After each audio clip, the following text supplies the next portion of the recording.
Hello everyone, क्या हाल चाल आप सबके। आज है मेरी ट्रांसफॉर्मेशन सीरीज़ का 27वां दिन और आज मैं ट्रेन करने वाला हूँ बैक और बाइसेप को।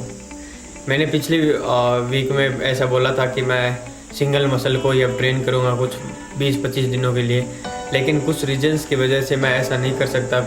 थोड़ा टाइम नहीं रहता है। मैं अर्ली मॉर्निंग जिम जाता हूँ क्योंकि मेरा जिम यहाँ से काफ़ी दूर है, 10-15 किलोमीटर दूर रह जाता है। इसलिए अभी थोड़ा टाइम बचाने के लिए मैं अभी डबल मसल ही उसी सेम रूटीन को वापस कंटिन्यू करने वाला हूँ। सिंगल मसल का आगे फिर दोबारा एक बार नेक्स्ट टाइम में जब कभी थोड़ी टाइम की दिक्कत ख़त्म हो जाएगी तब उसको वापस कंटिन्यू करेंगे सिंगल मसल वाले फॉर्म को।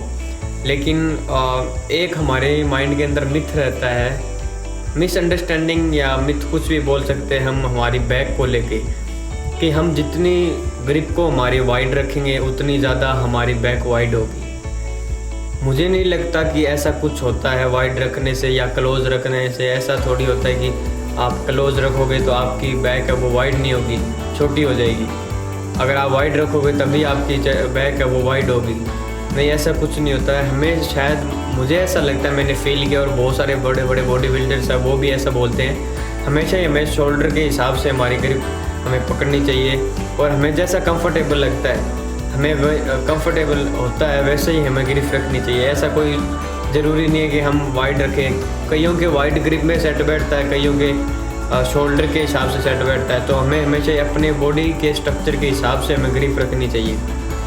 वाइड रखने से हमारा माइंड है वो हमारा एक तो हमें नुकसान होगा, हमारा माइंड है वो कनेक्शन नहीं बना पाएगा हमारे बैक के साथ, क्योंकि हम हद से ज़्यादा वाइड कर लेते हैं हाथों को और ना तो वो हमारे बैक पे आता है ना उस एक्सरसाइज को करने का फ़ायदा होता है। टाइम वेस्ट भी हो जाता है और एक्सरसाइज भी वेस्ट हो जाती है।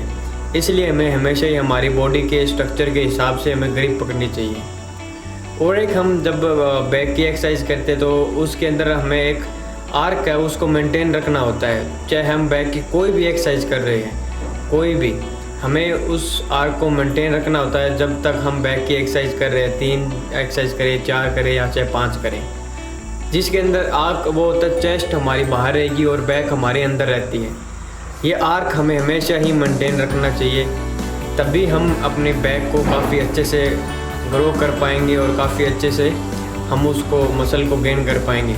क्योंकि आर्क बहुत ज़्यादा ज़रूरी है। मैंने काफ़ी वीडियो में काफ़ी बॉडी बिल्डर्स को सुना है और उनकी वीडियो में मैंने उनके आर्क को हमेशा नोटिस किया है।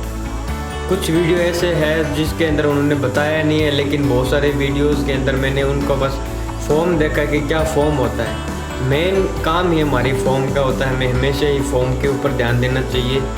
उसके बाद में आगे हमें क्या वेट हम बढ़ाएं, उसके आगे जो आगे की प्रक्रिया है वो उसके आगे होती है, लेकिन सबसे पहले हमें अपनी फॉर्म के ऊपर ध्यान देना चाहिए। और जो जिस आर्क की मैं बात कर रहा हूँ वो आर्क हमें हमेशा ही मेंटेन रखना चाहिए जब जिस दिन हमारा बैक डे हो।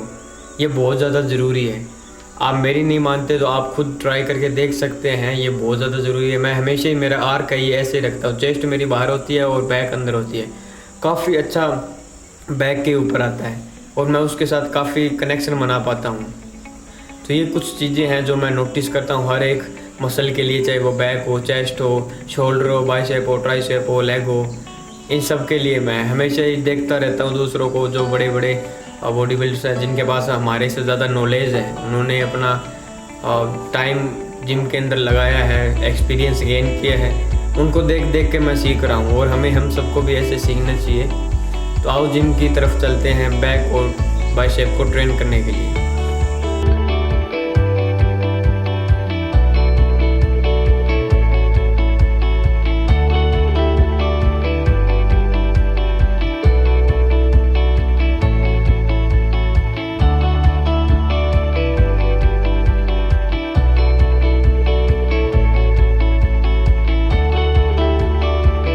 जिम में पहुंचने के बाद मैंने बैक का वर्कआउट स्टार्ट किया पुलअप्स के साथ, बैक को एक्टिवेट करने के लिए।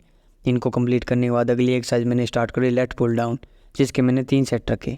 इसके तीनों सेट कंप्लीट करने के बाद अगली एक्सरसाइज मैंने स्टार्ट करी sit and row. Sit and row के मैंने 3 सेट लगाए। पहला सेट मेरा 60 kg से स्टार्ट हुआ और ख़त्म कर दिया 80 kg के ऊपर। इसको कंप्लीट करने के बाद अगली एक्सरसाइज मैंने स्टार्ट करी close grip lat pull down, जिसमें मैंने 3 सेट रखे।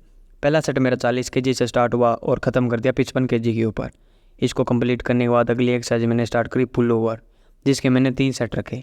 पहला सेट मेरा 35 केजी से स्टार्ट हुआ और ख़त्म हो गया 45 केजी के ऊपर। इसी के साथ बैक का वर्कआउट ख़त्म हुआ। फिर मैंने बाइसेप का वर्कआउट स्टार्ट किया स्ट्रेट बार के साथ, जिसके मैंने 3 सेट रखे। पहला सेट मेरा 7.5 केजी से स्टार्ट हुआ और ख़त्म कर दिया 12.5 केजी के ऊपर। इसको कंप्लीट करने के बाद अगली एक्सरसाइज मैंने स्टार्ट करी हैमर कर्ल, जिसमें मैंने 3 सेट रखे। पहला सेट मेरा 7.5 केजी से स्टार्ट हुआ और ख़त्म कर दिया 12.5 केजी के ऊपर। इसको कंप्लीट करने के बाद अगली एक्सरसाइज मैंने लगाई प्रीचर कर्ल, जिसमें मैंने 3 सेट रखे। पहला सेट मेरा 15 केजी से स्टार्ट हुआ और ख़त्म कर दिया 25 केजी के ऊपर। इसको कंप्लीट करने के बाद लास्ट में पोजिंग करी और बैक और बाइसेप का पंप चेक किया। इसी के साथ सारा वर्कआउट हो गया कंप्लीट और आज का दिन हो गया ख़त्म। मिलते हैं अगले दिन।